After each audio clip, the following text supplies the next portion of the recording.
Life as we've all known has been for the most part upended, but the natural world lives and carries on. With human activities significantly reduced, nature's wild creatures resume life as they know it. But things for some of them, too, have changed. Suddenly, the world is a bit quieter. Eerily so, even I can see the difference in the skies from my window. Things look and feel different. There's a bit more breathing room for Earth's creatures as humanity takes a seat on the sidelines. I myself find a bit of reprieve from the normal noises our world produces near my home. And as I wrote this, my partner and I noticed a singing bird just outside. The bird's song melodiously danced with an impressive clarity, as if amplified. As things are quieted, noises near home are replaced with natural sounds. To listen to its song was a nice breath away from the dreary daily global news currently affecting us all. For just about all of my life, the natural world has been unquestionably our most precious asset. Its worth, to me, forever and always priceless.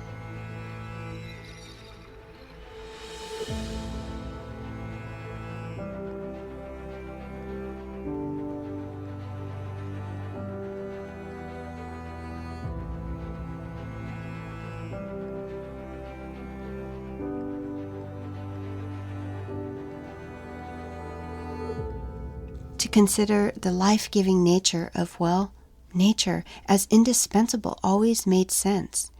However, too often, humanity's actions have persisted seemingly oblivious to this far-out and radical notion. I've been belittled and laughed at for harboring such care and concern for nature's wild character and creatures, though I've remained unshaken of this impression. Dismissed for carrying such naive, outlandish, and unfounded concerns for nature, humanity's status quo has never seemed to share the same sentiments, possibly seen by some as mere belief on my part, believing that we owed everything we are and have in our lives to ecology. The fact is, I have never believed nature was worth saving, or that the health of our greater ecology was the most important thing people should come to understand the whole world over. No, I have never believed this. I knew this was true. The fact that we as a global species have ignored what matters most, our healthy ecology, is the very reason life as we've known has nearly capsized. It is the reason so many are riddled with health issues. It's the reason people no longer grow their own food. It's the reason why we have polluted water and air.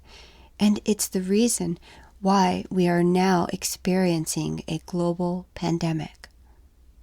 The very origin of SARS-CoV-2, the coronavirus strain responsible for the COVID-19 pandemic, emerged because of a complete and total misunderstanding of our own ecology.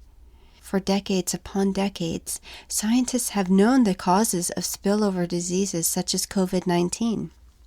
Humanity's actions are what have set loose and continue to set loose viral infections such as this one. Exploitation of nature is the catalyst in which zoonotic diseases arise. Excessive globalized consumption of nature's creatures and systems without end is the sticky web in which we've entangled ourselves. Now, stuck, somewhat immobilized, and sheltering in place, we have a chance to contemplate and acknowledge how we got here. In the last episode of Wild Roots, I interviewed David Qualman on the origin of zoonotic diseases such as coronaviruses. David demystifies the origin of these kinds of diseases and clarifies how humanity is the ultimate cause of such outbreaks. Not only did David and I discuss the nature of zoonotic diseases, we also talked about the importance of understanding our greater ecology, as well as how human activity is ultimately to blame for pandemics such as this one. Since many wildlife exist as reservoirs and vectors for zoonotic pathogens, we also talked about the importance of not demonizing wildlife despite this, considering the fact that ecological systems may rely on these naturally occurring microbes. Atop this, our biodiversity is what truly gives all of life on this planet resiliency. Without biodiversity, we open the gates for mayhem in the form of climate instability and viral infections. The next human pandemic was expected by scientists for decades. It was also expected to be a coronavirus. So why was the US and the world so surprised? The scientists and disease ecologists who study zoonotic pathogens and the emergence of such diseases knew this because they understood ecology. A healthy ecology is home to undisturbed ecological niches where pathogens naturally exist in homeostasis without interspecies complications. Yet wildlife trade, large-scale domestication of animals, and rapid ecological destruction unleashes these pathogens, giving them the opportunity to jump from species to species, or spill over from non-human animal hosts to human hosts. This pandemic is frightening, but it holds the greatest lessons for humanity. I see a silver lining in this pandemic. We are in this together. And this time, that fact doesn't seem too abstract. Perhaps the global shifts needed are going to happen. For the sake of our ecological and climate crisis, they must. This pandemic shines a light upon the reality that we are, in fact, a global tribe. Also, it brought me much hope that China had banned the trade and consumption of wild animals, supposedly permanently. But just after I published this article, the world was informed that these wet markets were reopened for business as usual. So, will humanity ever come into reality? Will humanity change its ways for good? What will it take? If not this world-shattering pandemic, then what? Viruses, like nature, do not recognize borders and do not discriminate as humans do to each other and to the natural world. Humanity finds itself in need of a new perspective. Perhaps now humanity can learn to see nature as part of themselves, not as our enemy, not something to fear, but an ally to be nurtured, protected, and defended. Though now somewhat late, people are finding themselves in need of new resilient skills, skills which in and of themselves are not new. Just knowing, for instance, there were vegetables growing in my yard gave me a sense of comfort. Something as simple as growing one's own food was comforting. Growing your own food is far from new, and though there are re-emerging modern movements involved in this, it still isn't at all at a sustainable scale.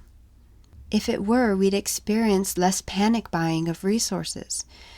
Perhaps wonderful things will also become the new norm, like homegrown gardens and freshly home-baked bread. Though the stay-at-home quarantine is absolutely critical at this time, it has brought me to another concern: the demonization and irrational fear of wandering wildlife. Movement across the landscape for all species, including humans, is historically and evolutionarily a part of being a living being. Animals, including humans, were once free to wander and roam about this earth, unburdened by fragmented habitat. Now, as we step momentarily out of the way, that innate behavior continues around us. So reports of wildlife wandering streets of major cities is to be expected, such as the roaming mountain lions in Boulder, Colorado, and the roaming coyotes of San Francisco.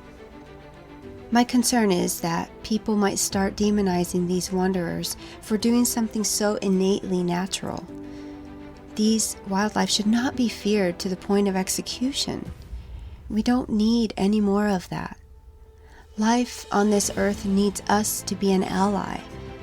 I worry too that when the restraints of this pandemic have eased, people will undoubtedly be inclined to carry out their lives just as before.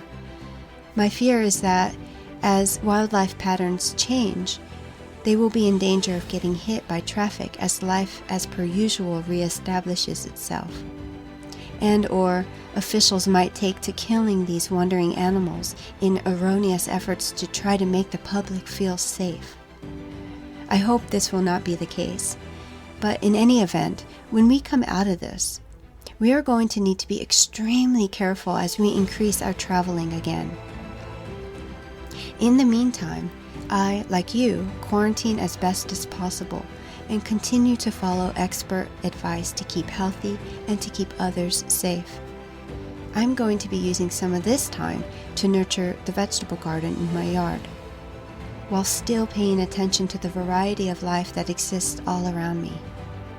Always remembering our inseparable connection to our greater ecology. This is Wild Roots. Thanks for listening.